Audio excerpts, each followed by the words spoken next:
La prévention est tellement importante. Heureusement, certains ont décidé de prendre ce défi à bras-le-corps. Dépistez-vous, c'est un accélérateur de prévention des cancers. Notre mission, elle est très simple, prévenir plutôt que guérir. En France, en fait, il y a encore trop peu de personnes qui se font dépister, alors que le dépistage précoce sauve des vies.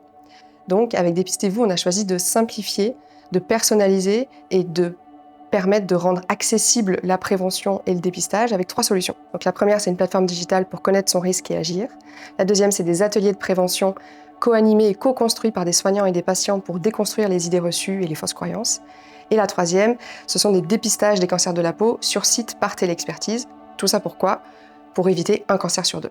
La prévention elle-même peut bénéficier des avancées du numérique, puisque pas être grand devin pour imaginer qu'on s'oriente tous vers une forme de prévention personnalisée. Chacun a une forme de risque individuel différent d'un autre, avec laquelle on pourrait peut-être apporter des réponses de manière à ce qu'on guide les programmes de prévention sur certaines populations qui sont particulièrement identifiées comme à risque, ou plus concrètement en cancérologie. Il y a aussi la prévention des rechutes. Quelqu'un qui a déjà eu un cancer, ça reste à valider, mais la technologie avançant va nous permettre de dire telle personne a plus de risques de rechute qu'une autre. Et donc là, on voit arriver la question de comment est-ce qu'on l'intègre, ça. Et ce sont des questions numériques, fondamentalement, qui vont nous permettre de régler ces questions-là.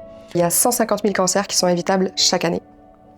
Le cancer, c'est encore la première cause de mortalité prématurée en France. Et une personne sur 2 sera confrontée au diagnostic de cancer au cours de sa vie. La bonne nouvelle dans tout ça, c'est que 40% des cancers peuvent être évités grâce à la prévention et au dépistage. Et c'est là que j'agis avec Dépistez-vous. L'un des aspects les plus importants dans la prise en charge du cancer est le fait de le diagnostiquer le plus précocement possible. Plus le cancer est détecté tôt, meilleures sont les chances de guérison. C'est pourquoi le diagnostic précoce est l'un des enjeux majeurs des politiques de santé publique et il repose entre autres sur le dépistage. Le cancer du sein est l'un de ceux pour lesquels le dépistage est le mieux organisé.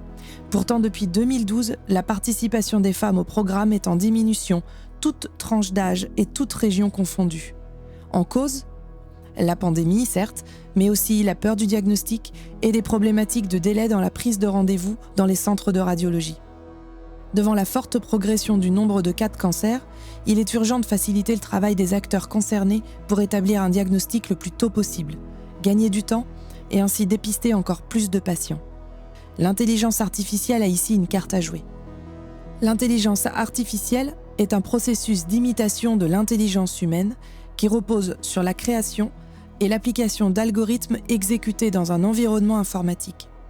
Son but est de permettre à des ordinateurs de penser et d'agir comme des êtres humains.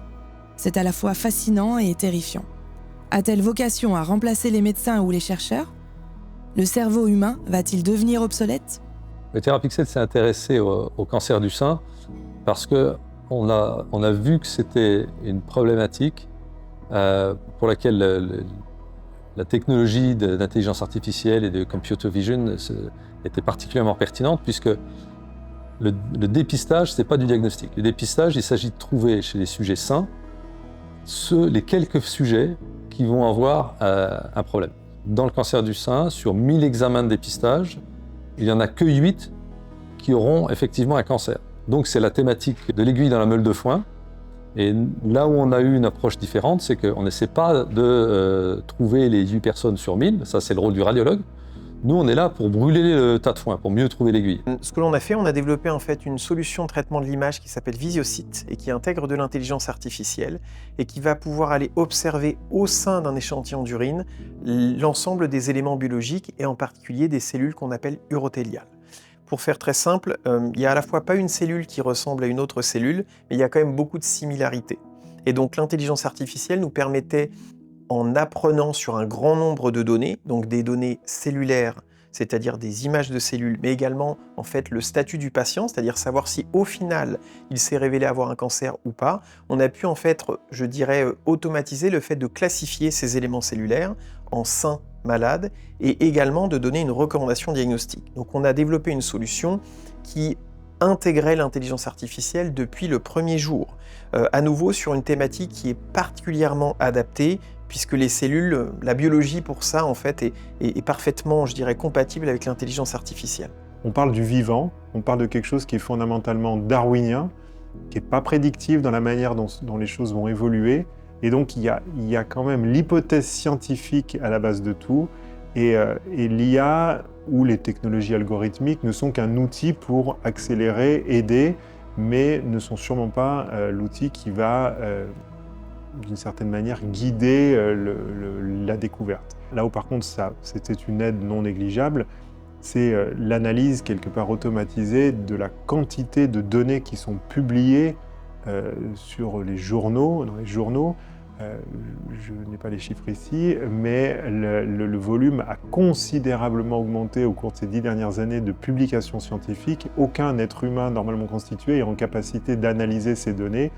On imagine assez facilement que des outils d'intelligence artificielle vont permettre finalement de pointer du doigt telle publication qui n'aurait pas été vue ou au sein de telle publication une information qui pourrait nourrir un travail en cours.